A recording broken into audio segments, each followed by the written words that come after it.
wana asili moja ambayo ni kubwa sana kuanzia mashabiki mpaka wanachama ambao hawalinganishwi na klabu yote Tanzania au Afrika Mashariki. Ambayo ni ipi hiyo? Wana umoja mkubwa sana.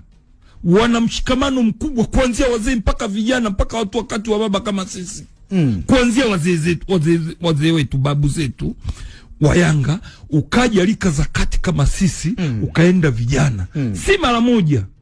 Yanga nimeona wakifanya maamuzi magumu sana. Yani sio kuficha. Hamna klabu yenye maamuzi kama da Yanga Afrika. Hakuna klabu yenye morali kama da Yanga Afrika. Wengine zote zinasubiri. Wakiamua lao ni moja, halipingwi. Kwa kauli ingekuwa ni haka kavurugu kana kuendelea, ingekuwa ni klabu ya Yanga. Kangekuwa mwekezaji yupo. Alafu kuna ujinga kama huu unafanyika.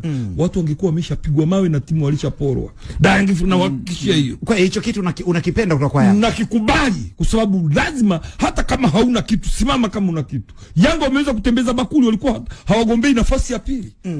Wako na Zahera hapa na waona. Sisi tuna mwekezaji. Tumewasumbua mara 4 mfululizo wakiwa hawana mwekezaji. Na wakampata mwekezaji, hawakuwa na kiongozi masubuti. Wakawa na viongozi kama wakwetu akina Mzee Msola. Akaja nani? Akaja engineer akasema hapana, tunapunguza hizi kamba za ulaji. Nasimama mimi, nachukua pesa ya tajiri, hana maneno. Sio nini, ni kwenda front mwenyewe. Ndio bana wamekaa vile. Lakini ingekuwa ni upumbavu unaofanyika Msimbazi, ingekuwa ni Yanga wanaletewa vitu hivyo.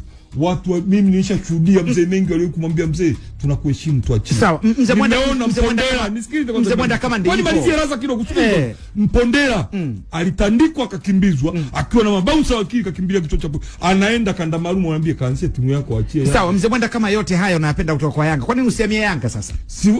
Unajua ningefundishwa history nikiwa mdogo. Simba naipenda toka utotoni. Niko darasa la 2, niko darasa la 3, nikaanza kuipenda Simba. Nilikuwa nabandika picha za ndani. Sasa hicho kitu kama sheti ningeambiwa history ya Simba kwamba si timu ya wananchi, ni timu iko katika mabepari wanyonyaji, nisingesubutu. Sasa wewe si umesema mwenyewe kwamba elimu najifunza kila siku? Umejifunza sasa, kwa nini usihame? Kuna karaza ambako kameningia ndani ya moyo mpaka kwa Kasim. Kale karaza kakachumbali ambako kako kwenye ubongo na kwenye damu. Lakini sheti ningekajua toka utotoni na ningependa hizi timu zote zinafundishwa, yani wao wanatoa history ya Yanga na Simba. Okay, sawa.